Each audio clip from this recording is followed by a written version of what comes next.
to a large degree, and now we're beginning to see the repercussions of that in our present day. Absolutely right.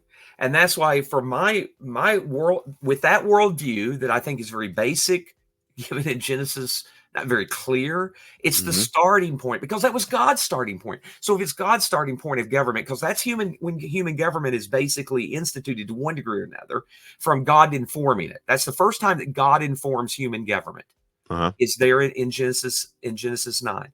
Up to that point, there's no record of him giving any command to inform this is how mankind is to govern himself. If that was God's starting point, why wouldn't that be my starting point? So here's the way I viewed it. I would say I want to start with the party and the candidate that starts closest to that view. I would want it to be completely there.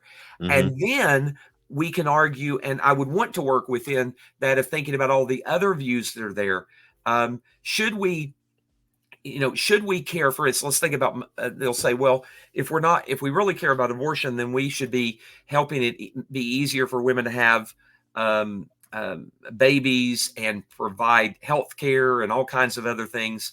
Well, that's another discussion we can have another time. Principally, should we be doing all we can, and our church does, to try to support women to quote unquote make it easier for them to choose life over death? Yes. Yeah.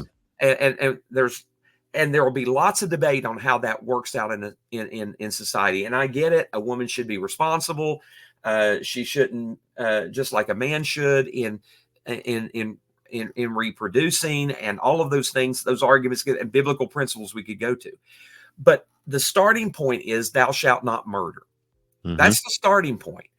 And then we should debate and argue all those other things to allow biblical principles to help us think through that. But let me give you one example here when I'm talking about Erskine. This just came out.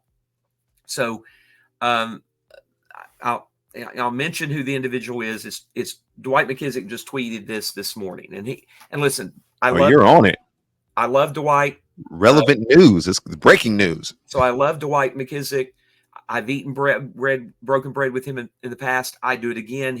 I don't think he feels that way about me. I vehemently disagree with him on many things, but I just want to make that clear that I'm not saying this because I hate the man. I'm saying this is deeply troubling because he's a pastor. Here's what he tweeted.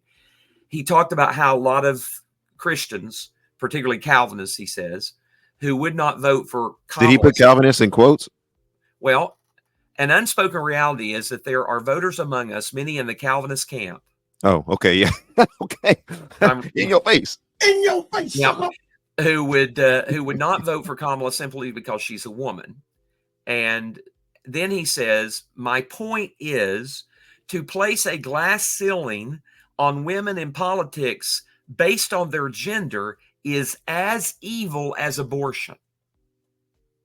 Oh, I see what he did there. He's an evangelical for Harris. He's come out and said that publicly. He spoke for her. He spoke on the Evangelical for Harris group. He's a Southern Baptist pastor, and he's evidencing in this situation an inability to think with a biblical worldview. That's scary. Can I do this? Can I do this real quick? It's not the same. It's not it can't even be equated the same. Yeah, the moral equivalence there is fallacious all over the place. But I just want to go ahead and say this. I don't know Dwight McKissick. He's not a friend of mine. We don't break bread. I'm not on those levels. However, if upon hearing this show today, you'd like to come to the show and give some clarity with regards to your theological position, I want to let you know that I will create some space and some time for you to be able to come, because I vehemently disagree with what it is that you're saying. And the only reason I called that is somebody just while we were talking, somebody sent it to me, and so I'm reading it here live in that. Okay, well, but it goes exactly with what I'm saying with regarding Genesis 9. Yeah. The starting point is abortion's murder. He even agrees that. So he's saying that not voting for a woman because she's a woman is the same as murder. It's not.